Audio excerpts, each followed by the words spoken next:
¿Cuál es la opinión, la valoración global que tiene el exalcalde de Quito y expresidente del Parlamento, hombre de empresa privada, que tiene la bondad de acompañarnos conjuntamente con un alto dirigente de los constructores de nuestro país, gente que genera empleo, que agota y genera inversión privada? ¿Qué va a pasar con esta ley que se desincentiva de alguna manera? ¿O haría falta más bien conversar con el régimen y hacerle caer en cuenta de que está equivocado y que los resultados más bien van aparte de que esta es una herramienta para entretenernos en otro ámbito, ¿no es cierto? Como sostiene Paris Simons. Aparte de eso, lo que pensamos es que habrá un desaliento adicional a la construcción, seguramente, a la inversión en bienes inmobiliarios o inversiones inmobiliarias. Esta construcción, como le conoce la ciudadanía, que es un escenario, el único que nos resta para dar trabajo a la gente evidentemente más pobre de nuestro país. Así es que, ¿usted cree que está equivocado el régimen, licenciado Vallejo? Yo no le puedo decir si está equivocado o no. Lo que le puedo decir es que no puedo entender cómo es posible que se mande un proyecto de esta naturaleza en estas circunstancias. Todo en la vida y mucho más en política tiene que tener oportunidad. No ha pasado demasiado tiempo desde que se produjeron reacciones multitudinarias en el país en contra de este proyecto y el de la ley de herencias. Y desde entonces acá nada ha cambiado, porque más bien se ha agravado la situación. ¿Qué es lo que está sucediendo en la economía del país? Estamos en un proceso de recesión técnica y realmente. La economía está decreciendo ya varios trimestres seguidos, que es el requisito que se necesita para poder calificar como en recesión a una economía. Y especialmente el sector de la construcción va a decrecer este año el 10.3%. ¿Quién y sobre qué han calculado esto? Esas son las estadísticas del propio Banco Central. El Banco Central, que lleva las estadísticas nacionales, dice que la economía que está en recesión, en cuanto se refiere al sector de la construcción, que es de los que más mano de obra ocupan, decrecerá en un 10.3% en este año. Entonces eso es grave, ¿no? Incomprensible que se presente un proyecto que tiene varios efectos inmediatos. El primero es el de la incertidumbre. Nadie sabe qué va a pasar con su propiedad, nadie sabe qué va a pasar con su inversión. Por lo mismo, desincentiva la inversión. ¿Quién va a invertir en un proyecto inmobiliario o en la compra de un terreno que se va a dedicar a un proyecto inmobiliario?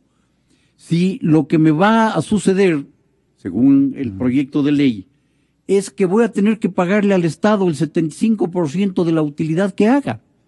Porque pueden dar todas las explicaciones técnicas y aplicar todas las rebajas que quieran.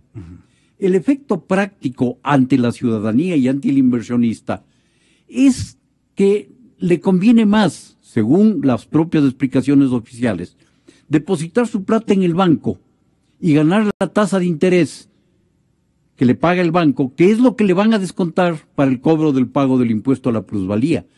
Ese es un mensaje que dice: no sea idiota, no invierta en un terreno o en un proyecto que le va a ocasionar este resultado. Este castigo. Ese es ¿Usted lo ve como un castigo? Es decir, es un mensaje que le dice: no invierta. Y lo que necesita en este momento el país es inversión. Inversión de todo tipo. Pero también necesita el gobierno un efecto político, y ha sido este efecto político el que ha seleccionado el señor presidente para acallar las voces que están orientando su preocupación por el alto índice de corrupción que existe en el régimen. Yo no puedo entender qué efecto político positivo puede tener esto, porque por más que distraiga del tema de la corrupción, especialmente en Petroecuador, no es un efecto político positivo. Es imposible que la ciudadanía no reaccione en contra de un proyecto de esta naturaleza, al margen de lo que realmente implique, inclusive, al margen de si es que efectivamente es tan gravoso o no es tan gravoso. Y el otro tema, Gonzalo, que hay que pero señalar, ya reaccionó la gente. Aquí dicen... El otro tema, Gonzalo, que hay que señalar es la enorme contradicción que tiene el proyecto. El proyecto dice que se lo hace, el gobierno dice que se envía este proyecto con el objeto de gravar los ingresos extraordinarios que tengan los especuladores en este tipo de negocios. Y en el mismo proyecto se está exonerando del pago del impuesto a las ganancias extraordinarias de las compañías mineras. Es decir, se le grava al ecuatoriano que compra su vivienda o su terrenito porque va a obtener unas ganancias extraordinarias. Y se le exonera del pago al impuesto a las ganancias extraordinarias a las compañías mineras, que generalmente son transnacionales. Los chinos. De todo tipo, de la nacionalidad que sean. Es que esto no tiene explicación alguna. Es incongruente, dice usted, súper incongruente. Es una incoherencia. O sea, el argumento de que esto es para combatir la especulación y para gravar las llamadas ganancias ilegítimas, como las ha calificado el gobierno, se cae por su propio peso si al mismo tiempo están exonerando del pago de las ganancias extraordinarias que está establecido en la ley a las compañías que inviertan en minería, es decir, a los grandes inversionistas. En minería no se invierte puchuelas. Las inversiones en minería son de enorme importancia y por lo mismo se trata de inversiones multimillonarias. Y por lo mismo las ganancias extraordinarias son también multimillonarias. Y a eso se está exonerando del pago de impuestos. ¿Qué explicación tiene gravar al ciudadano que se compra un terreno o una casa y la vende con una ganancia y exonerar a las compañías mineras de ese impuesto a las ganancias extraordinarias? Le dejemos que piense la gente. ¿Cuál es la equivalencia? Sin duda es política y quieren pasar de agache esta exoneración, pero más que eso, nos quieren llevar a otro silenciamiento de un asunto que le interesa al gobierno, pase ya a mejor vida, al anonimato, al silencio, en fin. ¿Cuál va a ser la reacción de los constructores, de los inversionistas, de la gente que quiere hacer obra privada, construir vivienda, construir infraestructura que necesita nuestra economía para activarse o reactivarse? ¿Cómo ve usted, Patricio, lo que está ocurriendo en nuestro país, lamentablemente? Gracias, Gonzalo. Buenos días. Patricio Álvarez. Bueno, nosotros como constructores y agremiados en la Cámara de la Construcción pedimos al gobierno que archive la ley, sí, y lo pedimos con razones bien fundadas. Para entender el por qué pedimos esto, es interesante hacer un pequeño resumen de lo que es la ley.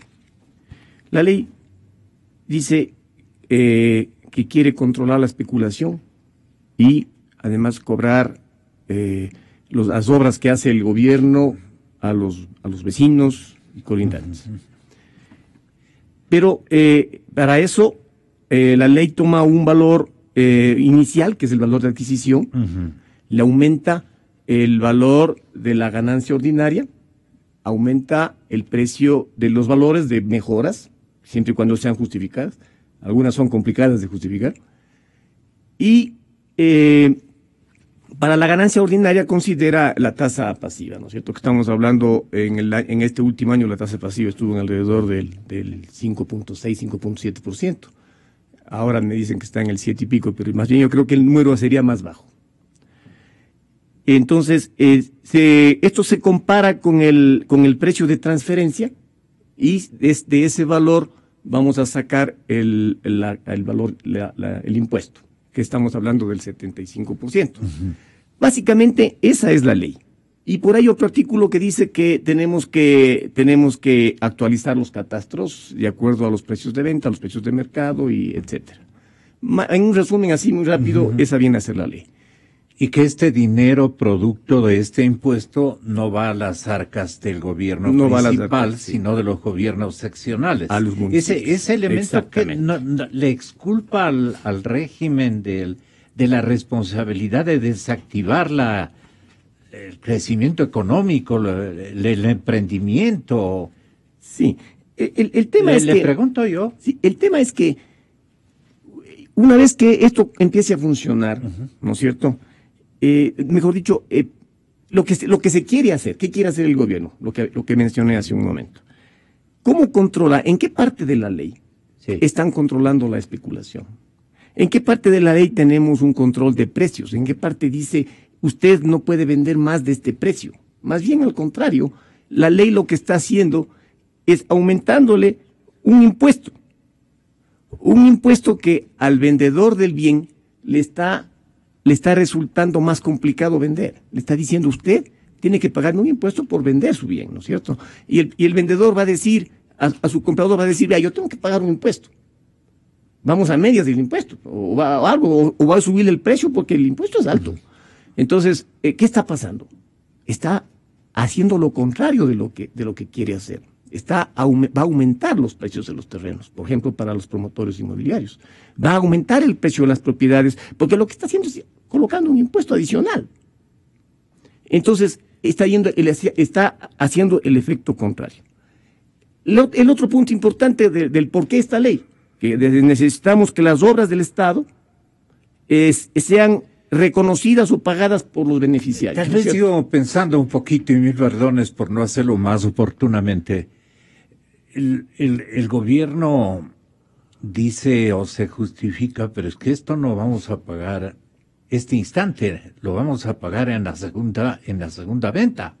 Sí, pero igual se va a pagar, o sea, esta ley no es para 1 año, 2 años. Pero el cálculo que usted dice, el cálculo es, a ver, yo he pagado este impuesto y consiguientemente tengo que sacar esa inversión tributaria que yo he hecho del mismo monto digamos, del valor claro, o sea, del terreno que voy a vender. El momento que está vendiendo. Pero no hay tal. Él dice es en la segunda. De eso se ha cuidado en el momento que sea. La ley. Sí, en el momento que sea, después de 5, 10, 15, 20 años. El momento que sea, el rato que una persona haga la segunda venta, ¿no es cierto? Porque en la primera venta puede ser catastrófico. Claro. Pero el rato que haga la segunda venta, va a tener una rentabilidad. Y de esa rentabilidad, luego de aplicar las fórmulas, tiene que pagar el 75%, ¿no es cierto? Entonces, ¿qué va a pasar ese propietario? Va a decir, yo tengo que pagar este impuesto. Entonces va a tratar de que el comprador sea el que colabore con ese pago, pues, porque nadie está dispuesto a perder, ¿no es cierto? O a ganar menos. Todo el mundo queremos ganar lo justo y a veces hasta un poquito más, pues. Entonces, lo que va a ocurrir ahí es que el comprador va a tratar en el precio de sacar el impuesto que tiene que pagar. O sea, el efecto contrario a lo que busca la ley. ¿Sí? Esto por un lado. Ahora, hablando del tema de las obras... Esta partecita que opine el señor Vallejo, si es tan amable. Yo quiero darle otra opinión. A ver. Una opinión general, más que entrar en el detalle de la ley en la cual son expertas las personas que están... Todos los días en el asunto. Yo no puedo discutir lo que está diciendo. Con toda seguridad es así. Así como no quiero discutir las explicaciones que da el gobierno, sino referirme al hecho de que preguntarme por qué es que mandan este proyecto de ley en este momento. Yo he conversado con algunas personas que están muy directamente relacionadas. Para sacarnos del tema de la corrupción. Muy directamente relacionadas con el gobierno. ¿Y sabe lo que me dicen? ¿Ya? Es emperro. Está emperrado el presidente. O sea, no... Hay un libro maravilloso que se llama Las enfermedades en el ejercicio del poder, escrito por un ex canciller inglés, David Owen. que se refiere a este tema, en el que entre las enfermedades, por ejemplo, las que tenía el presidente Kennedy obsesiones, o Mitterrand, toma en cuenta las obsesiones de otro tipo que no son enfermedades físicas y que él les denomina como el síndrome de Ibris, que es la embriaguez del poder. Los todopoderosos se embriagan con el poder, creen que pueden hacer lo que les da la gana. Y no les gusta perder. Creen que están obligados a refutar todo lo que les dicen. No toleran que alguien pueda tener la razón en contra de la opinión de ese que ejercita de esa manera el poder. Entonces se embriagan de poder y no toman en cuenta las consecuencias de las acciones que hacen. A muchos de ¿Alguna vez no le pasó esto al doctor Rodrigo Borja y usted le corrigió? No, porque los que son demócratas, los que tienen una concepción democrática del ejercicio del poder, están de alguna manera vacunados contra estas cosas. Correcto. Menciona en el libro casos específicos respecto de esto, como el del ex canciller inglés, el ex primer ministro inglés, perdón. Churchill. No. El de la tercera vía, que se alió con Bush en lo de la guerra del Golfo, en la forma más estúpida, perdóname que emplee este término, contra todo lo que le decían sus asesores, contra aquellos que le demostraban que no era cierto que habían las armas que se decía que habían y que se acabó comprobando que no existían. Y que cuando alguien le decía algo en contra, le ponía a un lado. Dice usted. Le ponía a un lado, le iba poniendo a un lado. Tony Blair. Tony Blair, exactamente. Y cambió todo su equipo de relaciones exteriores porque se oponían a que entre en la guerra. Y se acabó metiendo en la guerra y ese fue su desastre. Porque políticamente se terminó por esa incursión absurda que hizo en un momento determinado. Y así pone ejemplos de... Tráigalo a colación a la realidad del Ecuador y de esta ley. En el Ecuador, cuando... Esta es una obsesión del presidente Correa. Cuando hay un régimen que tiene todos los poderes en su mano, cuando todos los controles están controlados, repitiendo el término, por esa misma persona, no toman en cuenta el absurdo que significa, en este preciso momento, enviar un proyecto de esta naturaleza que solo puede causar daños a la economía, daños a las expectativas y por último daños al propio gobierno en el comienzo de un proceso electoral.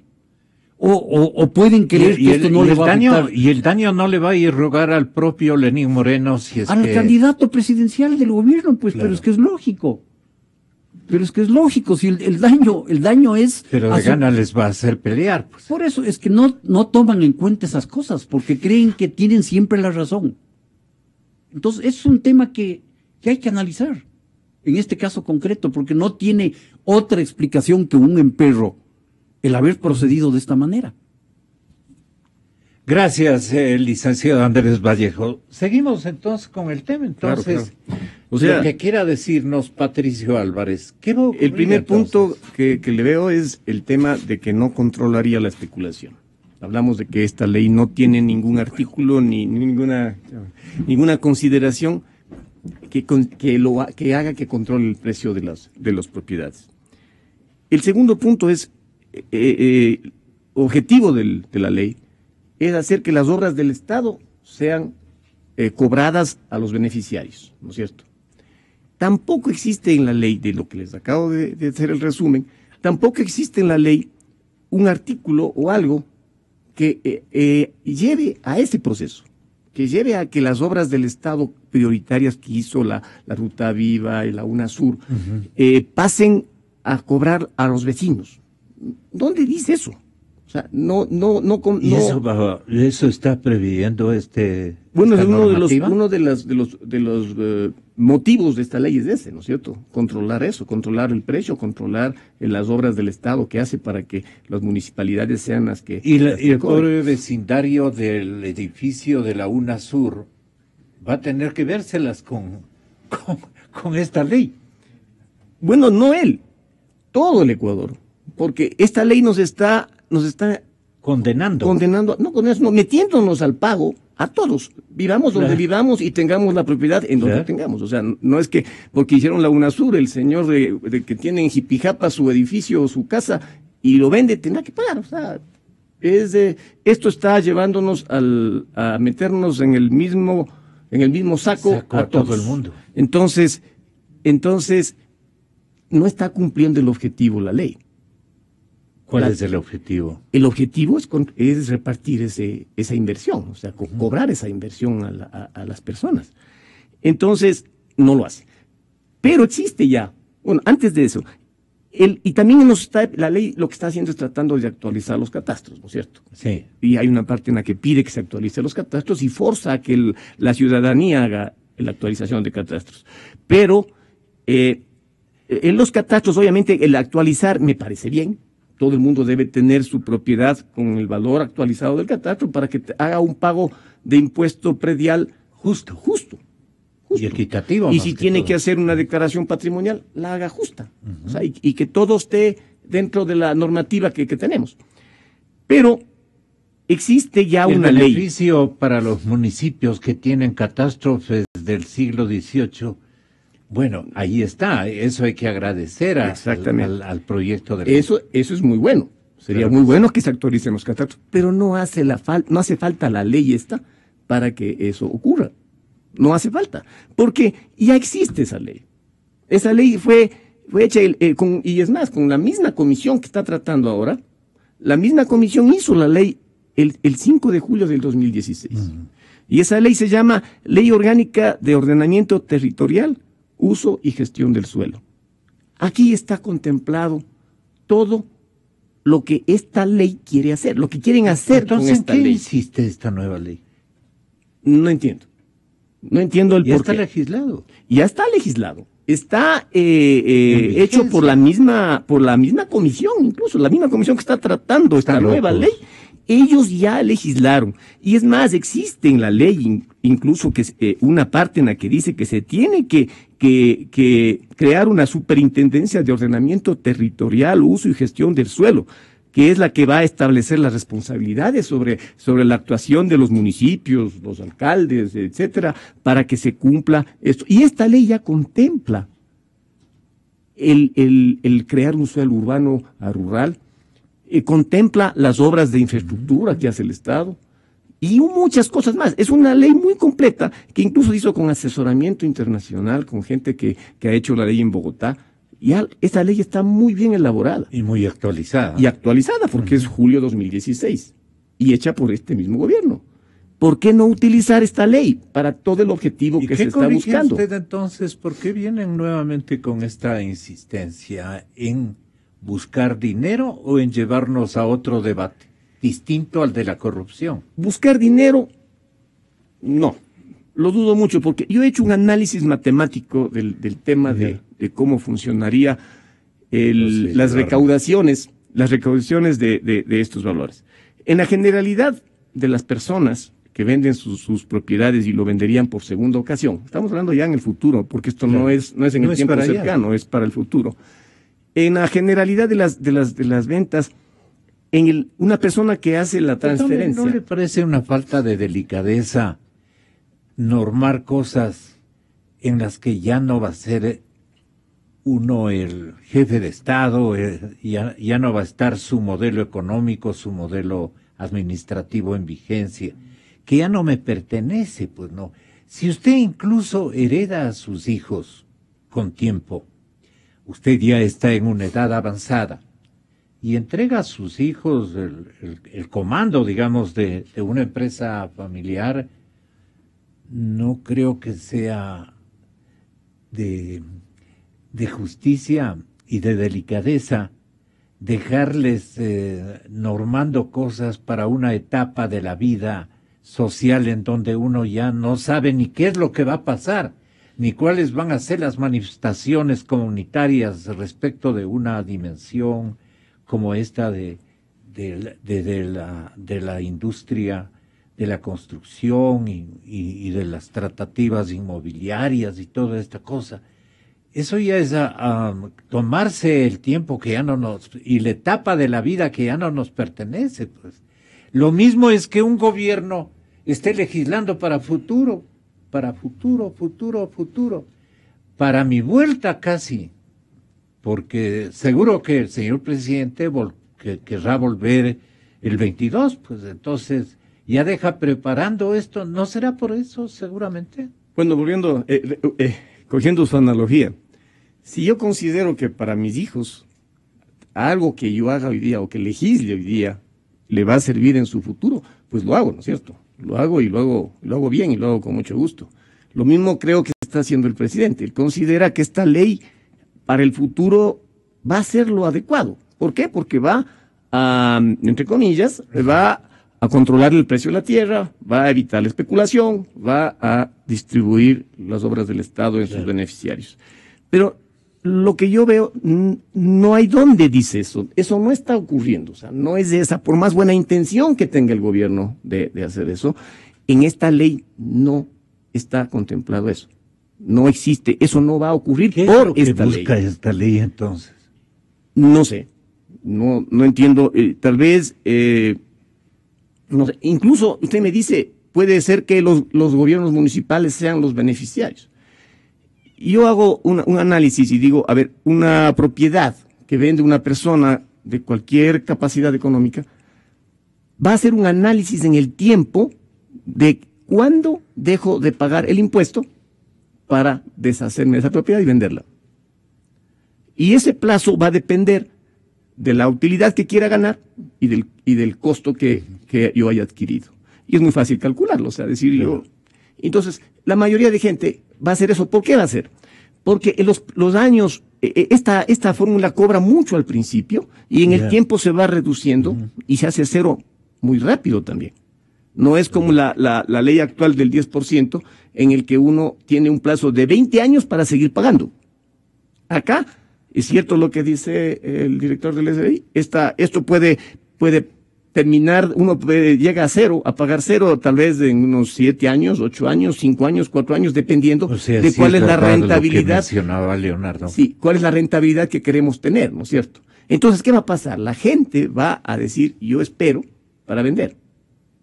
Pero eso trae consecuencias y consecuencias muy graves, porque está congelando una actividad, está congelando una inversión de esas personas. Pero el gobierno más bien va a generar una etapa de especulación más complicada que lo que con esta ley que usted bien hace en traer la colación, ordenó para el futuro.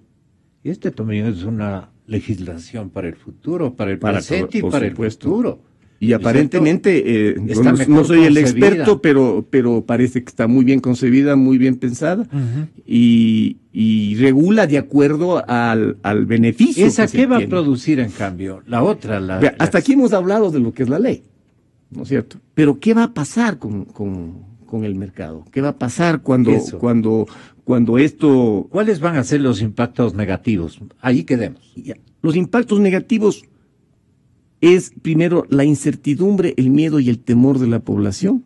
¿A qué? A que cuando ellos hagan una inversión en un bien inmobiliario, tengan que pagar, si es que necesitan venderlo en tal tiempo, tengan que pagar un valor muy alto. Y si no necesitan, tendrán que esperar mucho tiempo. Eso deja de existir inversión en los bienes inmuebles. Y eso es lo que está ocurriendo en este momento. Estamos en una crisis por esta incertidumbre, en una crisis en el sector inmobiliario que nunca en mi vida la he visto. O sea, es una crisis muy fuerte. La gente frenó, está temerosa de hacer inversiones porque desconoce de la ley. No le ve claro, le ve como algo muy complicado al futuro. ¿Y quién quiere invertir para que le reconozcan solamente el valor del interés de la tasa pasiva como un beneficio, más 20 sueldos básicos?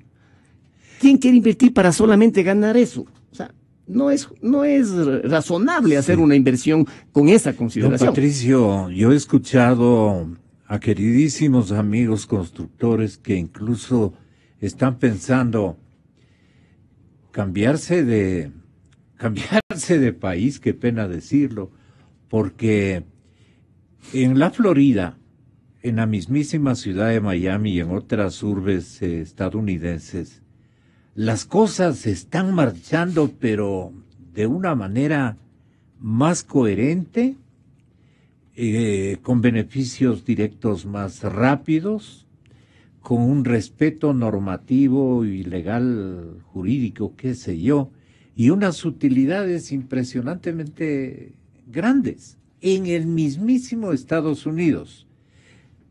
Y dicen, yo voy a tener que irme unos años hasta que pase esto a trabajar por allá. Y han hecho contactos, hay muchos inversionistas también de otros lados del continente. Estoy hablando en serio. Entonces, esto es descapitalizar, digamos, el activismo en la construcción, más que activismo, el emprendimiento constructivo, si cabe el término. Y esto va a desarmar prácticamente uno de los filones de mano de obra más importantes que ha tenido en los últimos años, y para feliz compañía del gobierno del presidente Correa. El que más se ha beneficiado con tasas de empleo aceptables ha sido este gobierno, precisamente por la construcción. No se ha notado el abandono que ha condenado, por ejemplo, al sector agrícola esta administración presidencial, porque toda esa mano de obra ha venido a la construcción, y entonces no se ha notado una desgracia globalizante. Vea, vamos pensando de esa manera. Don Patricio, ¿verdad que tengo de alguna manera la razón? Sí, desgraciadamente tiene la razón. Nosotros hemos visto el impacto desde que se empezó a oír este tema de la ley de la plusvalía y la herencia, desde ya van a ser 2 años. Hemos visto el impacto de cómo han ido disminuyendo nuestras visitas, nuestras ventas, lo que la gente busca invertir en un bien inmobiliario. Hay que tomar en cuenta que la inversión inmobiliaria en el Ecuador es una de las principales, y yo diría casi una de las únicas inversiones que tiene la población con algo o con alguna capacidad de recurso, porque en bolsa no invierten. Así es. En emprendimientos, mucha gente no puede hacer emprendimientos porque ya tiene su edad, no tiene la capacidad, no quiere o no tiene el tiempo. Pero invierte en construcción. Sí. Y si nos están afectando de esta manera, ¿qué va a pasar? Esta gente que invierte en construcción va a tener su plata ociosa en el banco. Estamos buscando eso. Que los recursos económicos no generen riqueza para que se enriquezca nuestra población. Porque usted sabe que mueve usted el recurso. Con el peligro de que lo que esté en el banco pase al Banco Central y de ahí se tome el gobierno. Además, pero bueno, estos recursos económicos que se deben estar moviendo, generando riqueza, ya no va a haber. Y ya no hay. O sea, a este momento estamos viendo que ya no hay. Y esto va a generar mucho desempleo. Con estos recursos de la construcción? Vean, van a irse a los bienes suntuales, a comprar el carrito, a mejorar la sala, a cambiar la televisión, a dejar en el banco la plata ociosa. Estamos viendo que los bancos están muy líquidos. Puede ser este motivo, o sea, puede ser esta la razón. Y realmente... Pero va a haber un batallón de batallones de desocupados. No va a haber, ya existen. La tasa de desempleo en la construcción es tremendamente alta. Da realmente pena ver cómo nuestros trabajadores regresan a pedir trabajo y están dando las vueltas por todos los lados y no consiguen. Y peor en épocas de Navidad. Imagínense cómo pagan los colegios, cómo alimentan a su familia. ¿Qué hacen si no les entra un centavo ya desde hace 6, 8 meses? Que puede caer en la delincuencia. Es gente muy trabajadora que tenemos que cuidar y dar empleo, generar ese tipo de actividad. ¿Cómo hacemos entender esto al gobierno? Hay que hablar, hemos estado indicándoles al director del SRI, hemos hablado en la asamblea, hemos dado ya nuestras opiniones. Yo creo que es momento de que ellos abran un poco sus conciencias y vean lo que queremos decirles. No es que nos estamos oponiendo porque nos queremos oponer y decir un no rotundo, sino que existe esto. O sea, esta ley no cubre, no está cumpliendo el objetivo que ellos quieren tener. Si ellos tienen un objetivo que lo respeto y creo que está muy bueno, el bajar el precio de las viviendas, el bajar el precio de los terrenos, el repartir las obras del Estado, perfecto. Pero no es este el mecanismo. Así es. No Patricio Álvarez, Cadena Democracia. Señoras y señores, los señores economistas Sebastián Oleas y Vicente Albornoz vienen con Clarito Está. Adivinen con qué tema. El encaje bancario. La Navidad es creer.